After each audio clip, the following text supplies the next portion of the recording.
Bonsoir à tous, merci d'être au rendez-vous de cette troisième rencontre de l'hémicycle, dans cet auditorium, mais aussi à distance, puisque vous nous regardez à distance. Certains d'ailleurs ont choisi plutôt ce mode, vu la difficulté de bouger aujourd'hui, journée difficile.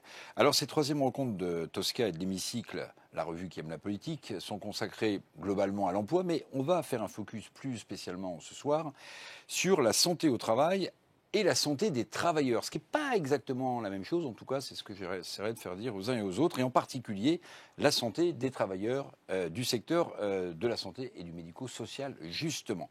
Alors, l'entreprise peut-elle et doit-elle devenir un acteur de la santé à part entière? C'est la question que je vais poser à mes invités. Laure Salvin, la directrice générale de Kantar Public France, qui va nous dévoiler une enquête autour de ces problématiques. Bonsoir Laure. Bonsoir Eric. Je suis très heureux aussi d'accueillir Laurent Pietraszewski, l'ancien ministre des Retraites et de la Santé au Travail, parce qu'évidemment, vu le jour, j'aurais pu vous poser plein de questions sur la retraite à points et la retraite universelle. Je reviendrai. Mais on a abandonné tout ça pour passer à une réforme plutôt paramétrique. Bon, c'est pas le sujet de ce soir, on parlera de la santé. Je suis heureux aussi d'accueillir Florence Arnaise-Momé, la déléguée générale du CINERPA. On parlera du CINERPA et puis vous nous expliquerez ce que c'est sous cet acronyme. Également ici Éric Chevet, vice-président de la CPME, qui va nous parler aussi de la santé au travail. Bonsoir Éric. Bonsoir. On aurait pu parler aussi de retraite, mais c'est pas le sujet. Et puis enfin Pierre Mayer, le directeur général adjoint de Clésia. On parlera aussi de Clésia parce que quand on parle de santé au travail, évidemment, c'est intéressant d'avoir votre point de vue. Ma chère Laure, on va commencer tout de suite. J'aimerais que vous nous développiez cette étude de Kantar Public France autour de cette question sur l'entreprise. Peut-elle, doit-elle être un acteur de la santé? Première question, comment est-ce que l'entreprise est vue, par exemple par le salarié, comme acteur justement de la santé? Alors, nous avons réalisé une enquête inédite, justement, pour ce soir, avec plusieurs résultats qui, vous allez voir, sont très intéressants. C'est une enquête qui a été réalisée il y a très peu de jours, c'est il y a moins d'une semaine, donc je vous livre les résultats en direct. C'est un échantillon classique, Eric, 1000 personnes représentatives de la population française. Voilà. Et donc, dans cette enquête, qu'est-ce qu'on apprend? Le premier renseignement, c'est qu'effectivement, 23% des Français considèrent que l'entreprise a un rôle à jouer dans la santé, dans le domaine de la santé des Français. C'est d'autant plus intéressant que ce chiffre augmente chez les plus jeunes. Les moins de 35 ans considèrent effectivement aujourd'hui que l'entreprise doit être un acteur à part entière dans la mise en place, le suivi. On va le voir aussi, la prévention sur un certain nombre de sujets en matière de santé dans les entreprises. Juste pour rappel, la santé, ça reste la deuxième priorité des Français d'une manière générale. La première est le pouvoir d'achat. Et on va le voir effectivement, la santé au travail, c'est aussi un sujet pour les citoyens français au niveau de leur pouvoir d'achat, notamment au niveau de leur cotisation, au niveau effectivement de leur remboursement. Mais en tout cas, par rapport à l'État, à l'administration, aux associations, les entreprises sont extrêmement bien placées pour être un acteur clé de la santé aujourd'hui en France. Alors, il y a quelques slides que j'ai vus dans cette étude exclusive qui m'ont beaucoup interpellé. Et par exemple, quelles actions prioritaires peut-être devraient être mises en place quand on parle de santé des salariés? Qu'en disent les Français que vous avez interrogés? Alors, je crois que les Français ont bien compris que les conditions de travail aujourd'hui avaient changé, notamment avec le télétravail. Et donc, la première attente et la première action prioritaire pour eux qu'il faut mettre en place par l'entreprise, c'est veiller plus fortement à la charge de travail de ces équipes et au temps de repos et de déconnexion. Je crois que c'est une préoccupation qui est extrêmement importante, notamment chez les 35 ans et plus. Je crois qu'effectivement, il y a une différence générationnelle parce que, bien évidemment, les plus jeunes sont extrêmement connectés aujourd'hui. Ce n'est plus un sujet pour eux. Et les plus âgés, pour le coup, sont effectivement, peuvent parfois ressentir des difficultés, disons, sur ce sujet-là. Donc, première action à mettre en place pour les entreprises, veiller plus fortement à la charge de travail et à cet équilibre vie privée, vie professionnelle. Deuxième priorité, c'est la prise en charge justement des frais de santé des collaborateurs. Et effectivement, les salariés français, les Français d'une manière générale, souhaiteraient effectivement que ces frais de santé soient davantage pris en charge par les entreprises, qu'il s'agisse des remboursements des soins, du remboursement de la médecine aussi alternative. Ça, c'est quelque chose qui monte de plus en plus. Et puis enfin, troisième priorité, c'est faire de la prévention sur les risques en matière de santé auxquels sont exposés les collaborateurs. Et là, on parle de risques psychosociaux, évidemment, de sédentarité, de burn-out, d'accidents du travail. Donc, on voit que les actions prioritaires qui sont demandées aujourd'hui aux entreprises, elles restent quand même dans le cadre de l'entreprise. On a également posé, je ne sais pas si vous voyez les résultats, mais vous pourrez voir sur le site, évidemment, le détail des résultats. C'est un peu petit. Mais c'est un peu petit, tout à fait, c'est ce que je me dis. C'est pour ça que je regarde sur le bureau. On a proposé également aux Français, effectivement, de faire de la prévention sur les risques en matière de santé en dehors du cadre du travail, alcool, tabac, etc. Là, vous voyez que ça vient beaucoup plus bas dans les attentes. C'est en effet pas forcément sur ces sujets-là qu'on attend les entreprises, mais beaucoup plus, effectivement, déjà sur l'organisation du temps de travail. On n'a pas forcément envie que l'entreprise rentre dans sa vie privée non plus. Absolument. S'occupe de savoir si je bois ou si je fume, même si c'est mauvais pour la santé. Absolument. Vous avez prononcé un mot magique tout à l'heure, Laure. Télétravail, un mot qui a pris de l'altitude évidemment depuis la crise sanitaire et la crise de la Covid. Est-ce qu'autour de la question du télétravail, de la mise en place du télétravail, pour ceux qui le peuvent, il y a des enjeux en termes de santé ? Alors, effectivement, d'abord, comme vous le disiez, Eric, aujourd'hui, les Français sont assez partagés sur est-ce que le télétravail représente plutôt des bienfaits plutôt que des risques pour la santé des travailleurs. Vous voyez qu'on a une petite majorité, 61% des Français nous disent que c'est plutôt des bienfaits plutôt que des risques pour les travailleurs. Donc vous voyez que ce n'est pas complètement cristallisé. Je pense qu'effectivement, il y a une question sur la sociabilité. On le voit notamment chez les plus jeunes. Les plus jeunes, eux, sont moins enclins à télétravailler finalement que les plus âgés. Pourquoi ? Parce qu'ils ont certainement besoin de beaucoup plus d'échanges, d'apprentissage aussi et de rencontres avec leurs aînés justement pour pouvoir progresser. Et puis, est-ce que, effectivement, il y a des points de vigilance concernant la santé des collaborateurs en télétravail ? En effet, c'est aussi une question que nous avons posée aux Français. Et qu'est-ce qu'on voit ? On voit qu'en premier, c'est la question des risques de fatigue visuelle qui arrivent comme principal point de vigilance à avoir en tête dans les entreprises. Donc les écrans, le rapport aux écrans. Deuxième point de vigilance, ce sont les risques psychosociaux liés à la porosité entre sphère professionnelle et personnelle, et puis le manque de suivi d'aide hiérarchique. Donc ça aussi, il y a une attente très forte de la part des collaborateurs aujourd'hui d'être vraiment accompagnés dans ce télétravail, c'est-à-dire de ne pas être pas simplement avoir le droit, et puis d'avoir pas simplement aussi des aménagements en termes de réunions, d'organisation de travail, mais aussi d'être accompagnés dans les façons de travailler.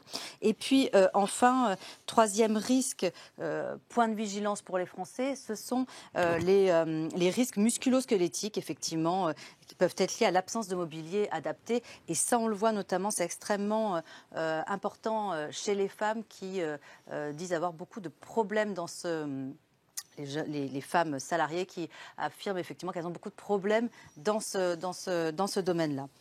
Donc, les entreprises doivent accompagner les collaborateurs, comme on le voit effectivement dans ce sondage. Il y a un dernier élément qui m'a marqué, moi, c'est qu'effectivement, les Français aujourd'hui ont le sentiment, seulement 43% des Français ont le sentiment que les entreprises en France veillent à la santé de leurs collaborateurs. Ça, Combien 43%. Ah oui. Seulement 43% et 57% considèrent que ce n'est pas le cas. Et notamment, dans ce 57%, vous avez les femmes à 60% qui considèrent que les entreprises ne font pas suffisamment d'efforts pour veiller à la santé de leurs collaborateurs. Ça, c'est un caillou, Laure, important dans la chaussure des entreprises. On en reparlera tout à l'heure avec Eric, c'est PME. Mais Laurent Pietraszewski, si je me souviens bien, il y avait une petite loi le 2 août 2021 sur les préventions, justement, en matière de santé au travail. Peut-être vous pourriez nous expliquer comment tout ça a été mis en place, rapidement. Hein. Et puis, tout à l'heure, j'ai posé la question, je ne sais pas si elle vous convient, santé au travail ou santé des travailleurs. Ce n'est pas la même chose. Bon, c'est deux questions en une et vous m'avez demandé rapidement, alors on va faire au mieux. Oui, c'est bien de rappeler qu'il y a effectivement eu des changements dans ce qu'on appelle la santé au travail. Parce que, d'ailleurs, sur le fond, cette loi dite du 2 août 2021, elle, je crois, marque le coup d'envoi du continuum de la santé. En réalité, la santé du travailleur, elle ne démarre pas à la badgeuse et puis elle ne se modifie pas aussi au moment où on quitte son emploi. En réalité, la santé au travail est un élément de la santé publique. C'est ce que veut d'ailleurs dire cette loi du 2 août 2021, avec un focus que les partenaires sociaux ont voulu.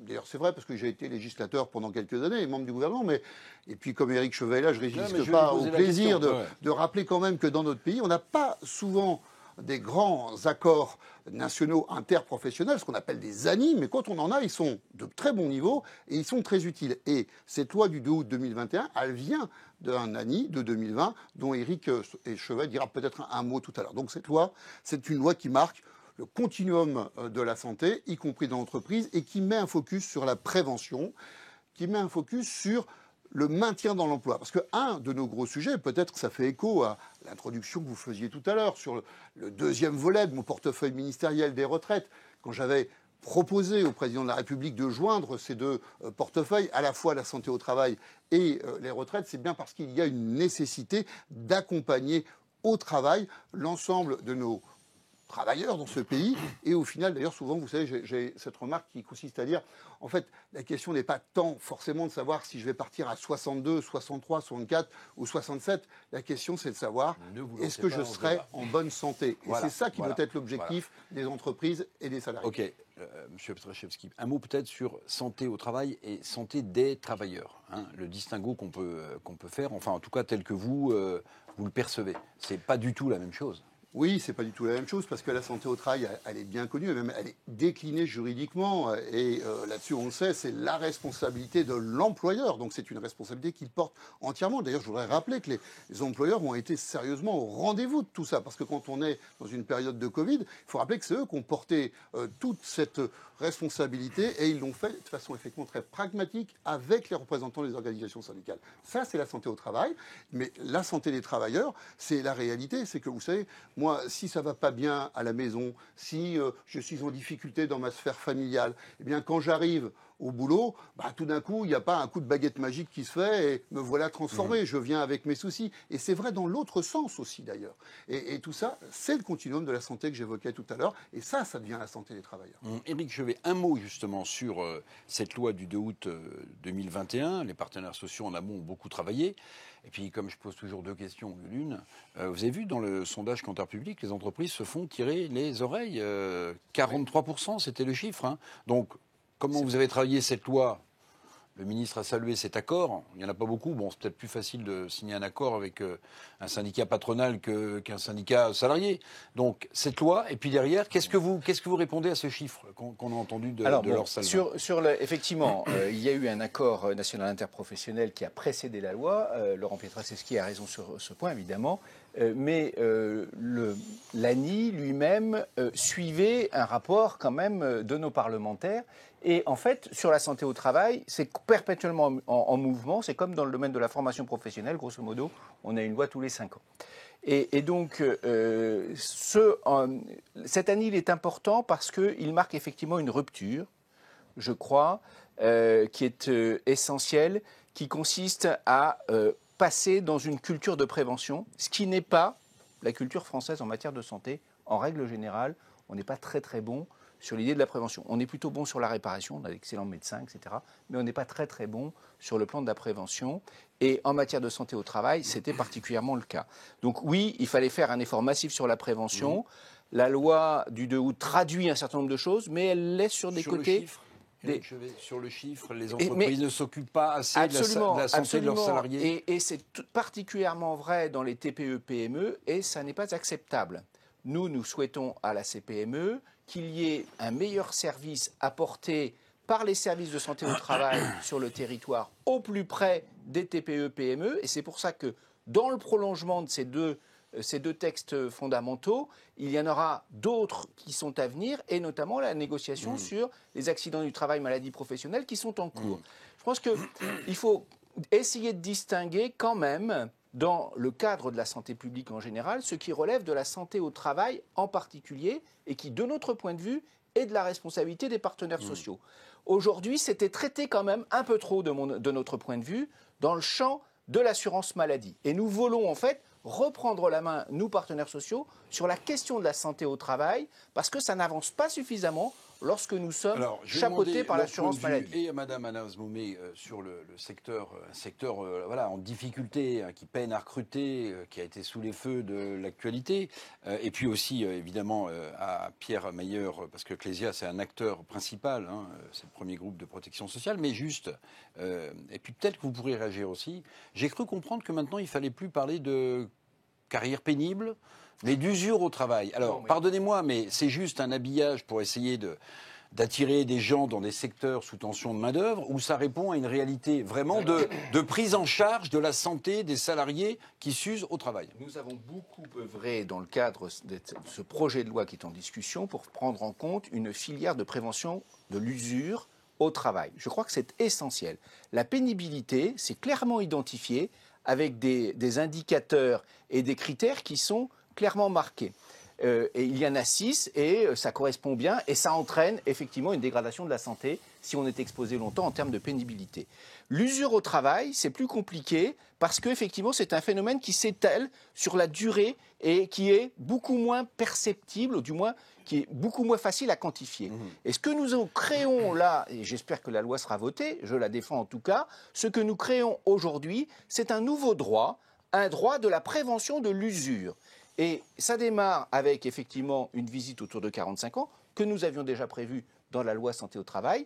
Et ça se poursuit avec tout un tas de dispositifs, et notamment des suivis dans ces services rénovés que nous avons voulu par l'intermédiaire de l'ANI et la loi, et qui se termineront probablement par soit des départs anticipés, soit la possibilité de se réorienter, soit encore modifier, aménager le poste de travail pour faire en sorte de diminuer l'usure. C'est un nouveau droit qui est aujourd'hui sur la table. Ok, ça ne se substitue pas.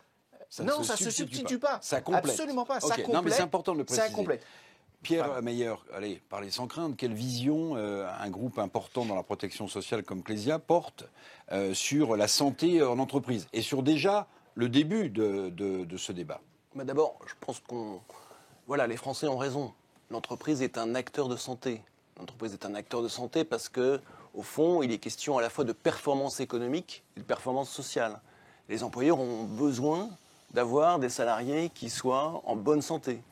Les salariés, évidemment, aspirent à avoir la santé la meilleure et demandent à avoir, au-delà des remboursements de soins, etc., d'avoir des prises en charge qui soient globales. Je pense qu'effectivement, on est sorti du sujet, on regarde la santé en tranches, on essaie de la regarder de manière globale, et je pense que le mot prévention qui a déjà été prononcé est un mot-clé. Hein. Et aujourd'hui, d'ailleurs, nous avons un ministère de la santé et de la prévention. C'est la première fois, je crois, qu'en France, on a le terme prévention qui est dans l'intitulé ministériel. Et nous, au fond, au niveau des institutions de prévoyance comme Clésia, nous avons cette volonté de porter ce modèle qui nous paraît pertinent dans le cadre du dialogue social, parce qu'au fond, la mise en place d'accords santé et prévoyance se fait dans le cadre des entreprises et dans le cadre des branches professionnelles, par le dialogue social, c'est-à-dire le dialogue entre les organisations syndicales de salariés et les organisations d'employeurs. Et c'est bien cet élément clé, fondateur pour nous, du dialogue social qui permet de mieux irriguer ensuite la santé dans l'entreprise. Madame Anas Moumé, cher Florent, c'est important que vous soyez là parce que je pense que votre secteur, il cumule beaucoup de choses aujourd'hui. Bon, beaucoup de défis. Beaucoup de défis, très bien. Il y a évidemment ce qu'on a dit sur Orpea, ce qu'on a dit sur Korian aussi, par effet de contre-coup, même si Korian en a pris plein la figure, et que Orpea doit encore faire des progrès. Pourquoi Parce qu'en fait, vous êtes dans un secteur où à la fois vous manquez de main-d'œuvre, et que le fait de demander de main-d'œuvre, on dit 350 000 personnes à recruter d'ici l'horizon 2025. C'est colossal pour s'occuper de nos aînés, puisque le syndicat national des établissements de résidence pour personnes âgées et d'aide à domicile, c'est le syndicat qui regroupe, bon, c'est un peu caricatural, mais les journalistes le sont souvent, les EHPAD et puis l'aide à domicile des personnes âgées. Ce secteur, il est à la croisée de beaucoup de chemins, parce qu'on devient tous un jour vieux, on a des parents qui sont vieux, et on voit des personnels dans vos établissements, qui sont eux aussi en souffrance, parce qu'à la fois, bon, ils ont été montrés du doigt. À la fois, ils sont sous-effectifs, à la fois, parfois, ils manquent de formation, et puis à la fois aussi, parfois, ils disent qu'ils ne sont pas suffisamment payés. Est-ce que cette souffrance-là au travail, dans un secteur aussi important que celui de l'aide aux personnes âgées, vous la ressentez, j'allais dire, au quotidien ? Ah, oui, on la ressent évidemment au quotidien. Je vais d'abord rappeler que le Synerpa, c'est effectivement un syndicat employeur, un syndicat patronal qui négocie en permanence avec les partenaires sociaux. En 20 ans, le Synerpa a créé dans ce secteur qui n'est pas du tout, c'est pas du tout caricatural d'ailleurs de dire que le Synerpa représente très exactement 2000 EHPAD privés, plus de 1000 services à domicile à la personne fragile, des résidences services seniors, de l'habitat partagé. Donc il est sur tout le champ de l'accompagnement. En 20 ans, il a créé la première convention collective de ce secteur, les premiers accords prévoyance. Donc il a vraiment, le Synerpa, participé grandement à la structuration de ce secteur. Encore aujourd'hui, nous signons chaque année de nombreux accords et nous rénovons actuellement la grille de classification. Donc il y a quand même, et il faut le rappeler, on se partage d'ailleurs, le secteur est partagé entre un secteur commercial, associatif, public, dans tous les champs. Nous tentons et nous menons des négociations permanentes pour créer un accompagnement conventionnel, évidemment accompagnement des frais de santé, etc. Donc il y a quand même un accompagnement robuste en termes de convention collective, etc. Après, attendez, j'avance, je dis les plus. Après, évidemment, vous l'avez dit, vous avez fait un petit déroulé dont j'ai l'habitude, puisque ça fait 20 ans que je travaille à ça, justement, à l'évolution de ces métiers. C'est pas du tout une mise en accusation. Non, voilà. vous C'est un savez, constat. non, mais c'était assez bien résumé. De nombreux défis. C'était assez bien résumé. De nombreux défis. Voilà. D'abord et avant tout, défi démographique qui doit faire qu'on va accompagner un triplement des plus de 85 ans. Défi donc, et on a des défis avec lequel alors, on est aidé par la puissance publique, bien sûr, loin de moi l'idée de dire qu'on ne l'est pas. Et pourtant, on sait bien que ce n'est jamais assez. Dans le secteur du grand âge, on a besoin de faire évoluer les effectifs. On demande depuis des années une campagne de communication aussi ambitieuse que dans le secteur de l'armée, par exemple, où tout le temps nous sommes abreuvés de clips à la télé pour informer sur ces métiers, c'est fondamental, mais les nôtres n'ont pas cette visibilité-là. Nous devons travailler les conventions collectives parce que, vous l'avez rappelé, on a un champ conventionnel pour les EHPAD, un champ conventionnel pour le domicile, pas de champ conventionnel pour les résidences services seniors. Comme ça au moins. Donc voilà, donc on a des champs conventionnels différents, on a le secteur associatif et commercial.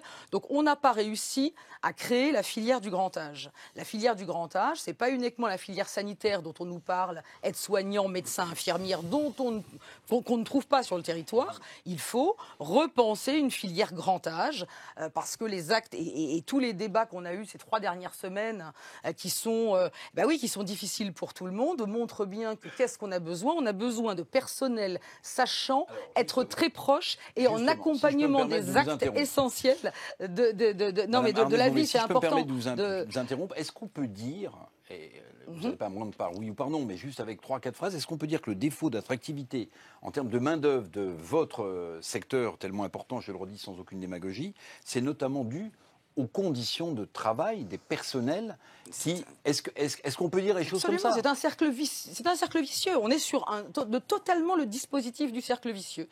On n'arrive pas à communiquer, on ne forme pas suffisamment sur les premiers métiers. On n'arrête pas d'essayer de trouver des aides-soignantes qu'on ne trouve pas, des infirmières, l'hôpital en demande, des cliniques en demande.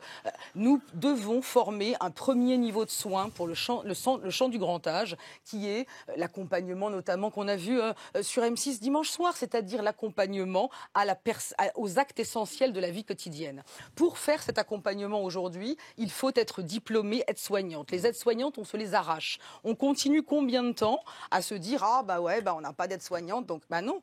Pour nous, il faut refonder intégralement la filière des métiers. On a besoin d'un premier niveau de soins qui ne soit pas aide-soignante. Finalement, aujourd'hui, une aide-soignante Bac+2, elle est déjà beaucoup formée pour beaucoup d'actes essentiels de la vie quotidienne, qu'on a besoin. Et encore une dernière fois, Et une dernière chose surtout, c'est qu'on a besoin de formation et que les différentes réformes de la formation professionnelle qu'on doit gravir tous les 5-6 ans, qui sont toutes plus complexes les unes que les autres, qui n'arrangent pas la situation, ont fait que l'entreprise n'a plus les fonds, n'a plus les moyens de sa formation. Alors, je vais vous dire, moi, il me semble, pardonnez-moi, je vous une parenthèse, quand on parle de formation et qu'on voit que ce gouvernement auquel vous avez appartenu, M. Petraszewski, est en train de vouloir laisser un reste à charge sur le fameux contrat personnel de formation.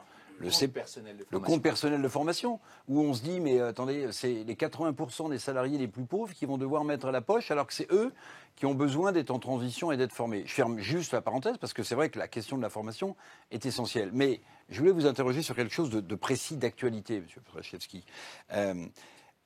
Elisabeth Borne, vous connaissez bien, elle a annoncé la création d'un fonds d'investissement, parce qu'on parle d'usure au travail, d'1 milliard d'euros. Alors, me dites pas que c'est suffisant et que tout est bien dans le meilleur des mondes. Leipzig, philosophe.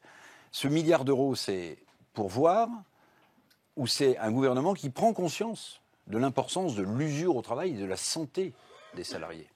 Et vous avez raison de souligner ce point-là, parce qu'en fait, ça montre bien quand même la continuité de l'action publique. Et je dirais ça, quel que soit le gouvernement, quelles que soient les couleurs politiques, même si là, pour le coup, c'est la même majorité politique. Mais il y a cette continuité.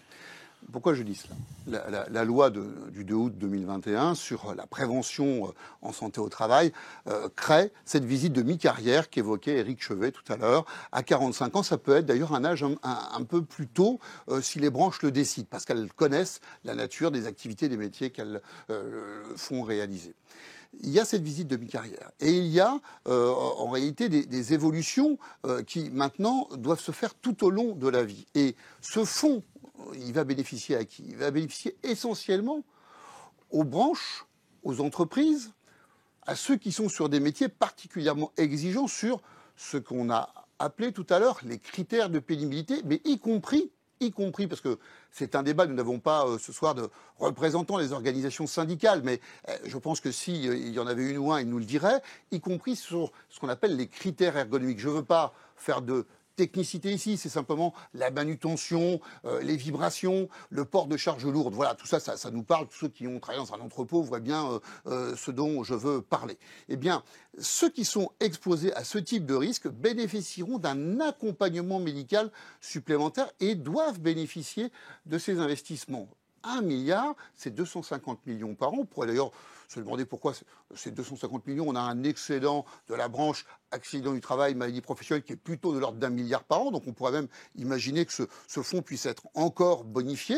Mais en tous les cas, c'est très estimable. Vous savez, aujourd'hui, on a un fonds qui fait 100 millions d'euros par an et qui en plus n'est pas totalement utilisé par les branches parce qu'on ne met pas en place suffisamment dans notre pays des actions comme celles que Madame appelle de ses voeux, je le sais, dans sa branche, qui est des actions de prévention. Je vous donne un mot d'exemple de la vraie vie.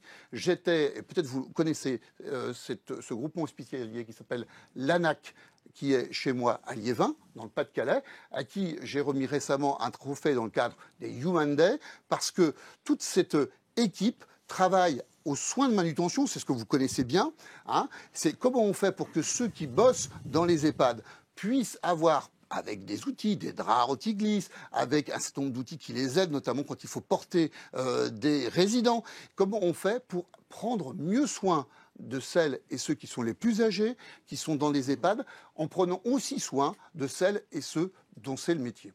Alors, santé au travail, Éric Chevet, mais aussi accident du travail. Alors, je ne sais pas si mon chiffre est bon, hein. Peut-être que je vais commettre une grosse erreur, mais j'ai vu que 11 milliards d'euros de prestations étaient versés en titre de réparation des accidents du travail et des maladies professionnelles. 11 milliards d'euros. 11 milliards d'euros. Alors, vous nous donnerez évidemment aussi votre avis, Pierre, mais l'accident du travail, pour vous, c'est quelque chose qui est à côté de la santé des salariés ou bien ça fait partie de les 11 de milliards d'euros couvrent effectivement les rentes qui sont versées ou les capitaux, mais pour l'ensemble maladie professionnelle et accidents du travail. D'accord. Donc effectivement, c'est 100% des cotisations des employeurs. Hein. Les cotisations des employeurs sur la santé au travail, en règle générale, la TMP, c'est 14 milliards d'euros pour 19 millions de salariés couverts. Je précise quand même que les Allemands couvrent 32 millions de salariés avec 9 milliards. C'est quand même un sujet là-dessus, malgré qu'on soit quand même en excédent sur la branche AT-AFP.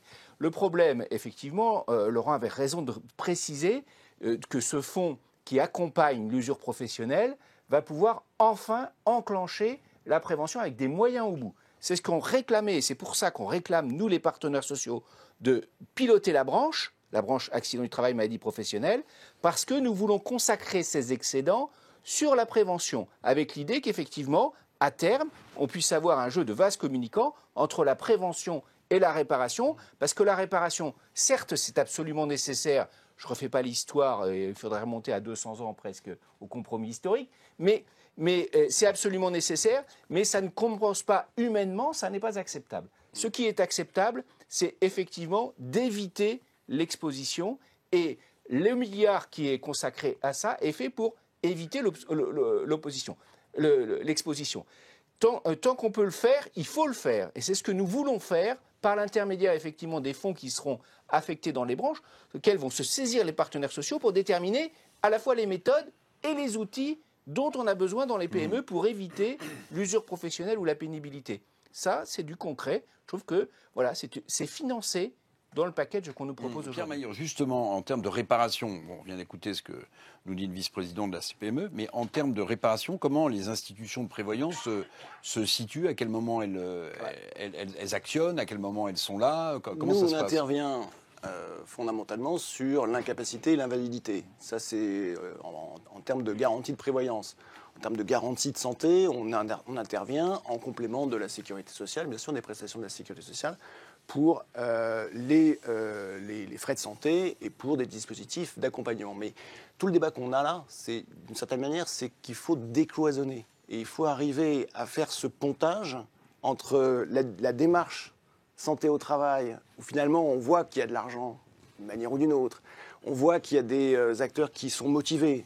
Moi j'insiste sur le rôle des branches professionnelles, parce que les branches professionnelles, c'est quand même l'élément, le niveau qui permet de garantir une protection sociale de qualité aux salariés des TPE et des PME. Et on sait très bien que ces salariés de TPE et de PME sont quand même majoritaires en France. Voilà.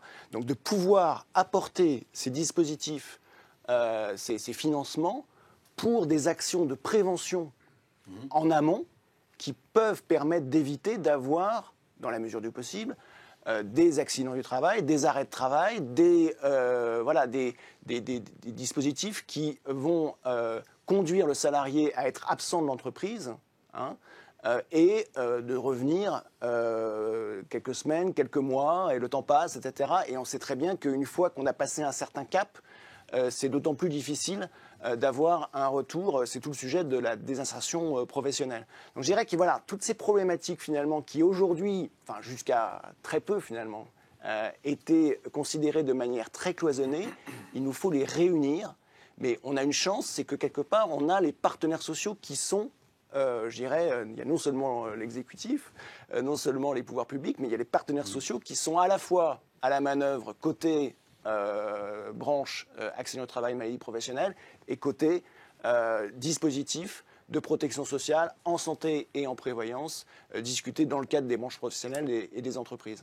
Laurent Pierre-Dechevsky, vous l'avez vu, en ce moment, il y a donc une tentative de réforme des retraites, et pour convaincre les entreprises, vous allez voir où je veux en venir, pour convaincre les entreprises de continuer à embaucher des seniors, que l'employabilité des seniors remonte un peu plus dans notre pays, dans la réforme, il y a prévu un index avec une sorte de name dropping, où on va montrer du doigt les méchantes entreprises qui ne conservent pas leurs seniors. Alors je ne sais pas s'il y aura des contraintes après. Qu'est-ce qu'il faudrait de la même manière, quand vous entendez le chiffre de Laurent Salvin tout à l'heure, sur les entreprises qui à 43% seulement sont perçues comme s'intéressant à la santé de leurs salariés, qu'est-ce qu'il faudrait rajouter pour contraindre ou pour montrer du doigt des entreprises qui ne feraient pas suffisamment pour faire remonter ce ratio? Il est faible, 43%.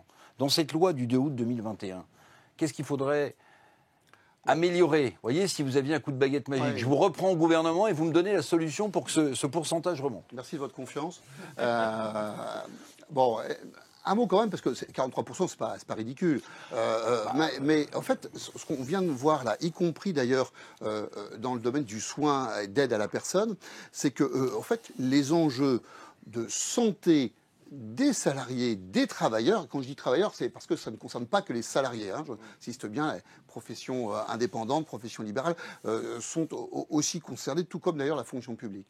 Mais au final, si on travaille sur la santé des acteurs, de ceux qui produisent, eh bien, on s'aperçoit, comme l'a dit Pierre Bailleur, que de toute façon, ça va aller mieux globalement dans l'entreprise, dans l'écosystème où on bosse. Mais surtout, c'est que c'est là où les travailleurs nous attendent, là où ils attendent leurs employeurs. Parce qu'aujourd'hui, très franchement, on l'a vu, vous avez souligné que c'était même le deuxième point des attentes des salariés en matière de prise en charge de leurs frais de santé. Oui, c'est vrai, les entreprises, la fonction publique même maintenant, ont l'obligation de prendre en charge la mutuelle complémentaire, une partie bien sûr de la mutuelle complémentaire, mais de proposer à leurs salariés cette mutuelle complémentaire. Mais ça, j'ai envie de dire, c'est presque la dette, c'est ce que tout le monde attend dans le cadre de son job. C'est pas extraordinaire, c'est juste normal. Ce qu'attendent les travailleurs et les salariés, c'est aussi la marque d'intérêt, l'engagement qu'a l'entreprise vis-à-vis d'eux à titre individuel. Parce que le contrat de mutuelle, il est collectif. Ce que j'entends, moi, dans les entreprises, et ce que j'entendais aussi, je le dis franchement, avant, quand j'étais à Auchan, c'est que ce qu'on veut, c'est que, est-ce que tu t'intéresses à moi, Laurent ? Et comment tu t'intéresses à moi ? Comment ça se traduit ? Eh bien, ce continuum de la santé fait que pour certains, on a des besoins. Je veux vous dire, je ne sais pas si c'est le cas de Clésia, mais il y a un gros opérateur mutualiste qui propose dans ses services de faire déplacer sur le parking de la société qui est adhérente chez elle un cabinet d'ophtalmo dans un camion. Bon, je pense qu'il n'est pas, voilà, la société, je pense, n'est pas la seule, mais quand on sait le temps qu'on met pour avoir un rendez-vous chez un ophtalmo, moi, si je peux dire à mes salariés qu'ils travaillent dans la branche de madame, peu importe, dans une industrie, mais chez moi, tous les mois, vous pouvez voir un ophtalmo, il suffit de prendre rendez-vous dans cet outil, auprès du bureau X ou auprès de telle personne. Ah bien sûr. Vous voyez, ça, on voit comment l'entreprise commence à rentrer et commence à être un acteur de la santé. Du sens. Bien sûr. Et surtout, c'est qu'on s'aperçoit que l'offre de soins, je continue, vous m'avez lancé. Hein, non, mais je vais vous arrêter. On s'aperçoit que l'offre de soins est très inégalement, et on le sait, répartie sur le territoire. Mais parfois, quand vous êtes dans des départements qui sont quand même plus ruraux, où il reste une grosse entreprise, une grosse industrie, une grosse ETI, une entreprise de taille intermédiaire, si celle-ci peut ramener à elle un certain nombre de professionnels de santé et dire, vous savez, chez moi, eh bien, dans mon entreprise, je prends l'exemple, je vais remonter dans les Hauts-de-France. Bon, si je vais fabriquer une Toyota à Onnain, et si peut-être, je l'appelle de mes voeux, le team qui pilote l'usine dit, bah, écoutez, chez nous, il y a un kiné maintenant qui est disponible tous les jours, de telle heure à telle heure, et on peut y aller sur le temps de travail. Mais oui, ça change tout. Pierre Maillard, sur ce sujet, vous vouliez rebondir ? Brièvement, parce qu'il ne s'agit surtout pas d'opposer les acteurs par rapport aux autres. Hein. C'est-à-dire qu'on a l'État, on a l'assurance maladie qui porte une politique de santé publique que doivent relayer derrière, d'ailleurs, l'ensemble des acteurs. Mais effectivement, l'entreprise est un territoire de proximité. C'est-à-dire le aller vert qui a été décrit par l'exemple qu'a pris Laurent Pietraszewski est excellent, effectivement. Moi, j'ai en tête le fait que dans des hôpitaux publics, si on veut vacciner de manière, vous voyez que le sujet est quand même intéressant, si on veut vacciner de manière efficace des soignants, le mieux c'est de proposer que les personnes qui sont chargées de la vaccination se déplacent à l'intérieur même de l'hôpital. Voilà. Et on a des taux de vaccination, du coup, dans ce type d'action qui sont beaucoup plus importantes que si on a un message général, global, qui arrive. Alors, je ne parle même pas des mails de l'assurance maladie, où, à mon avis, je veux dire, ça tombe complètement aux oubliettes. Voilà. Je pense qu'il faut de la proximité, et le fait que ça soit porté dans les entreprises, que c'est un message qui soit relayé par les DRH, qui jouent un rôle important, par les organisations syndicales aussi. Je pense que c'est d'une manière aussi de responsabiliser l'ensemble des acteurs sociaux de l'entreprise. Ça permet aussi d'éviter ce cloisonnement entre des dispositifs travail et des dispositifs protection sociale. Je pense à la question des aidants. La question des aidants en entreprise, ça va être une question qui va être de plus en plus majeure. On sait qu'on a un aidant sur deux qui est aujourd'hui en activité professionnelle. Un aidant, ça veut dire quoi? Ça veut dire de l'absentéisme possible. Et donc, ça veut dire que l'entreprise a tout intérêt à s'intéresser au sujet en termes de prévention. Madame Arnez-Maumé, le secteur médico-social, bon, je l'ai dépeint tout à l'heure, j'ai fait un résumé qui valait ce qu'il valait. Bon, il était synthétique, peut-être un peu caricatural, mais aujourd'hui, si on s'intéresse au devenir des gens qui travaillent au quotidien avec nos aînés, j'ai l'impression qu'ils peuvent cumuler à la fois de la pénibilité et de l'usure. La pénibilité et de l'usure. C'est pas si fréquent finalement d'avoir les deux puisque l'un ne se substitue pas à l'autre. Quelles sont les maladies, les difficultés de santé au travail dont souffriraient majoritairement les collaborateurs de votre secteur? Dans le secteur des EHPAD et dans l'aide à domicile, c'est plutôt les troubles musculo-squelettiques qui arrivent en tête des problèmes de santé que nous relevons. Donc là encore, il y a des réponses différentes. On a pas mal d'aides, effectivement, pour s'équiper. On a eu de grandes campagnes d'équipement autour de rails qui permettent de mieux accompagner la personne, mieux la porter sans que le collaborateur se fasse mal, parce que c'est beaucoup des maux du corps liés à la manutention des personnes. Donc c'est de l'équipement. Donc là, c'est vrai que collectivement, on a l'assurance maladie déploie des crédits pour que nous puissions nous équiper, les régions, donc on a des financements, mais il faut aller plus loin, plus vite. La formation, évidemment, c'est pour ça que tout à l'heure j'insistais vraiment sur ces personnels qui sont vraiment sur l'accompagnement de la personne fragile au quotidien, l'aide à la toilette, l'aide au repas, ce sont souvent les missions qui mettent le corps le plus en difficulté pour le collaborateur. Est-ce que les situations qui ont été révélées par la presse ont mis encore plus sous tension Alors oui, bien sûr, il y a deux. Vous voyez, on se dit, mais est-ce que ça peut entraîner des burn-out? Il y a deux phénomènes. Il y a deux phénomènes. Il y a de toute façon un secteur sous tension qui fait que le cercle vicieux fait qu'on a moins de personnel, on est moins attractif et du coup les salariés courent tout le temps. Voilà. Là où on devrait être 2, on est 1 à chaque fois. Et donc, du coup, ça ne marche pas. Ça ne peut pas marcher parce qu'on n'a pas assez de temps.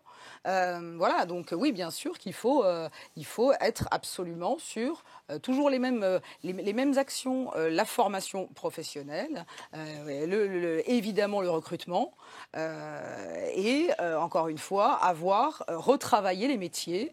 Les équipements, évidemment, il faut qu'on soit aidé pour mieux équiper nos établissements. Tout ça, encore une fois, est quelque chose qui est vicieux parce que c'est vraiment le fait qu'on n'ait pas suffisamment de personnel qui veuille entrer dans les structures, ça essouffle les personnels en poste. Et en plus, on a effectivement, depuis 2 ans, on a eu 3 ans de crise, mais gravissime, qui épuisent les organismes psychologiquement. On perd des salariés. On a eu 2 ans de Covid très, très importants dans le domaine des EHPAD et de l'aide à domicile. Puis 1 an de drame Orpea qui ne finit pas de pas en finir, ou même des enfants à l'école se sont fait insulter parce que leur maman travaillait chez Orpea. Donc on en est à un phénomène qui est plus acceptable. Donc oui, c'est vrai que c'est difficile cette période. Éric Chevet, à la lumière de ce que vient de nous dire concrètement Madame Arnez-Maumé, certains estiment que les maladies professionnelles sont sous-estimées au travail. Non mais, je vous dis ça parce que ce qu'on vient d'entendre là, les maladies professionnelles, il y a celles qu'on connaît, il y a celles qui naissent en cours de route parce que le travail se modifie, et puis il y a tous ces impacts, j'allais dire, psychologiques, ils y sont pour rien. Donc, est-ce que vous estimez, comme certains, que les maladies professionnelles sont sous-estimées ? Alors, de toute façon, déjà, c'est un coût pour la branche AT&P. C'est plus d'1 milliard d'euros que nous prend l'assurance maladie pour justement compenser cette sous-déclaration ou cette sous-estimation des maladies professionnelles. Oui, certainement qu'il y a à la fois une sous-déclaration et peut-être aussi pas suffisamment d'accès au droit à la réparation. Je voudrais compléter ce que disait Florence. En fait, aujourd'hui, sur les 3 critères qui sont traités dans le cadre de l'usure professionnelle, et ces 3 critères-là réunis provoquent 80 à 85% de la sortie en rente, en rente pour inaptitude. Et donc, des motifs d'inaptitude, c'est 85% sur ces 3 critères. Ça veut dire qu'on ne détecte pas suffisamment tôt. Et moi, ce que je regrette, c'est qu'une disposition qu'on avait négociée dans l'année, Monsieur le ministre, à l'époque, qui était absolument innovante sur la question, qui consistait à rapprocher la santé personnelle de la santé au travail par l'intermédiaire du médecin praticien correspondant. C'était une superbe innovation. Alors ça a été repris mais tronqué dans la loi. Moi je le regrette ça. Pourquoi ? Parce que ça voulait dire en fait que vous avez des postures. Aujourd'hui, on n'est quand même plus dans l'industrie a beaucoup baissé quand même. Hein. On n'est plus à force de désindustrialiser. Et en fait, il y a quand même beaucoup de situations de travail qui ne sont pas forcément très très différentes des situations qu'on connaît dans la vie courante. Et donc, nous disons que les médecins qui suivent les patients, en règle générale, de l'ensemble de la population, devraient mieux être formés sur la détection, et c'est ce qu'on a appelé les médecins praticiens correspondants, de façon à pouvoir détecter plus tôt et renvoyer sur les spécialistes que sont les médecins du travail. C'était très intéressant. Alors justement, comme vous le prononcez, il y a un mot que personne n'a prononcé, ni Laurent Pietraszewski, ni vous-même. C'est la médecine du travail. Mais bien sûr. Si, j'en ai parlé. À la fin, juste à la fin. La médecine du travail, c'est important. C'est important. C'est dépassé. C'est utile. Non, mais je vous parle de médecine du travail. Puisqu'on parle de la santé des salariés. Pour nous, à la CPME, la médecine du travail, c'est une médecine de spécialité.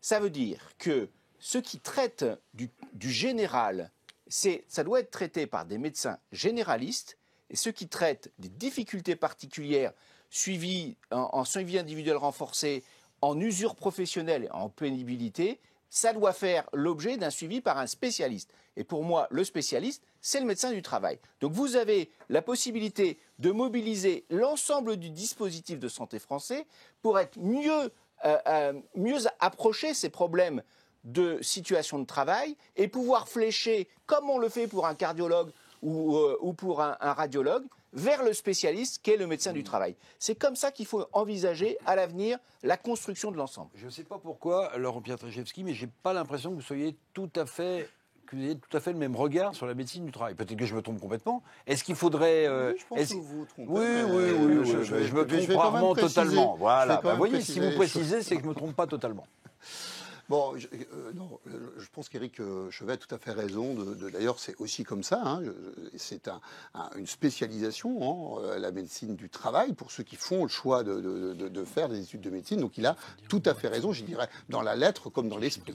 Voilà. Après, la réalité de cette situation démographique des professionnels de santé, parce que voilà, la difficulté, c'est qu'il n'y a pas plus de professionnels de santé en médecine du travail qu'il n'y en a en urgentiste ou sur d'autres créneaux. Donc on a les mêmes difficultés. Voilà, on ne fait pas l'histoire. On sait qu'on a supprimé le numerus clausus. Il y a une loi immigration qui va permettre... Il y a 2 ans. C'est surtout pour ça qu'on a fait Ma Santé 2022. Et oui, non mais d'accord. Mais là, la loi immigration, monsieur le ministre, la loi immigration, il y a dans la loi immigration la possibilité d'avoir des titres de séjour spécifiques. Ça s'appelle comme ça, sur 2 ans, 3 ans. D'ailleurs, bon courage une fois qu'il est fini pour demander aux gens de repartir d'où ils viennent. Et on va demander à des médecins de pays d'ailleurs qui en ont peut-être besoin de venir au secours du numerus clausus. Heureusement que le président de la République a arrêté en 2018.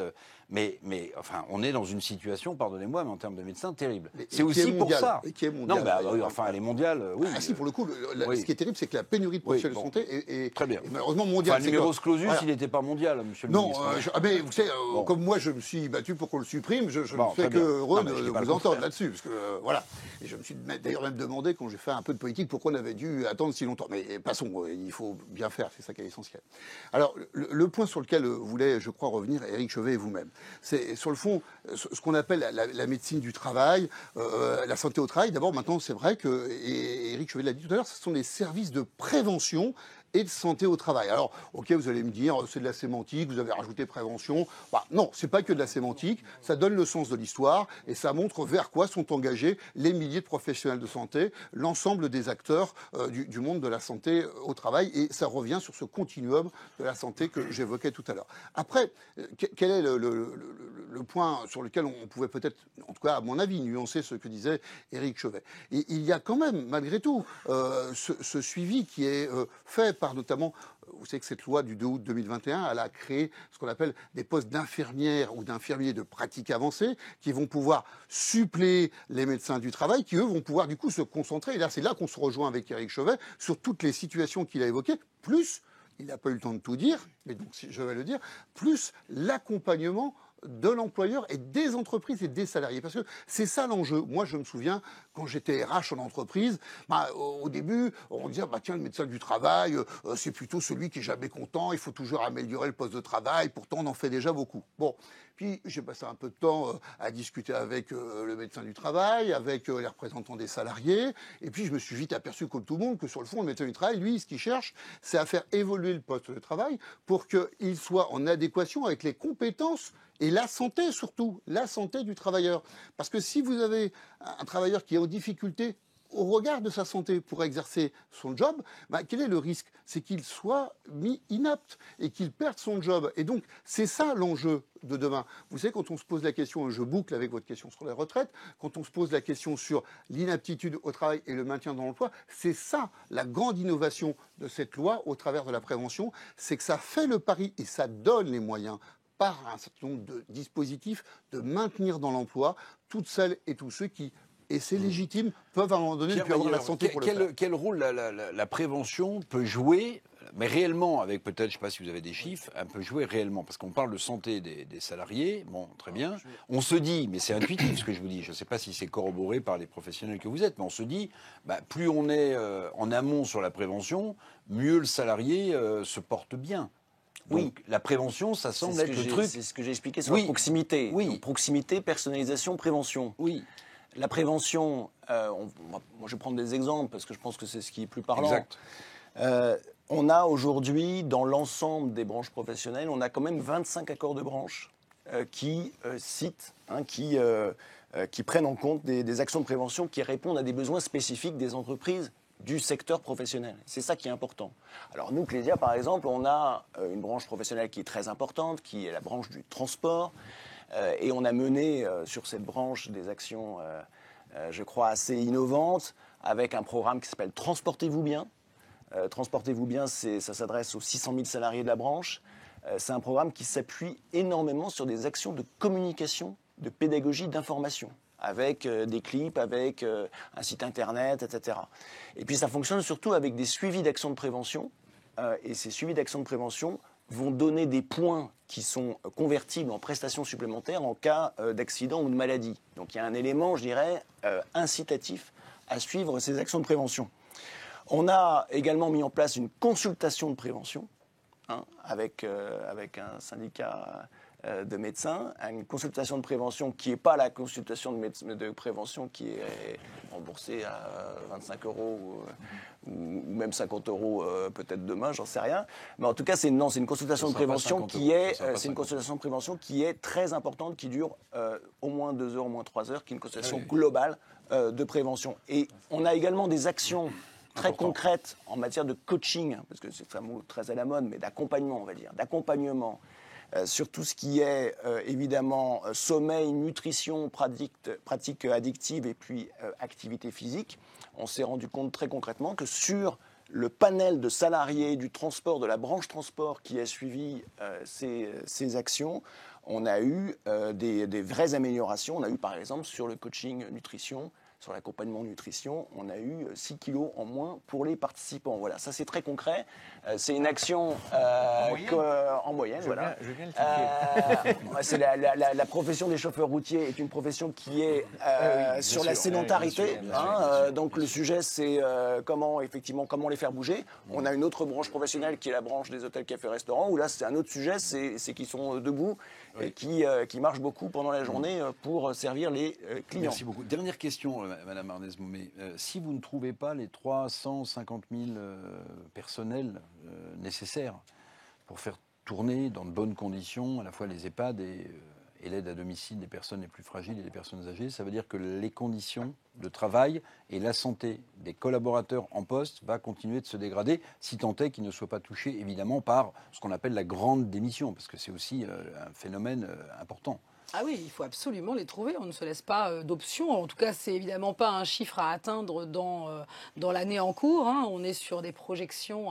La démographie est quand même prévisible. On est sur des projections à 20, 30 ans, puisqu'il va falloir aller jusqu'à 2050, 2060 pour accompagner le vieillissement de la population. Donc, bien sûr qu'il faut. Et c'est pour ça que d'ailleurs, toutes les fédérations du secteur tirent la sonnette d'alarme. On a encore des moyens d'agir pour avoir les effectifs qu'il nous faut, pour l'accompagnement des Français, en fait. Quand vous dites, si vous n'avez pas les effectifs, c'est si collectivement la France n'a pas les effectifs pour accompagner ces personnes âgées. C'est grave pour la France. Absolument. Oui, absolument. C'est grave pour la France, pour notre santé et pour nos aider. parents. Le mot de la fin, Laure, vous avez écouté avec beaucoup d'attention.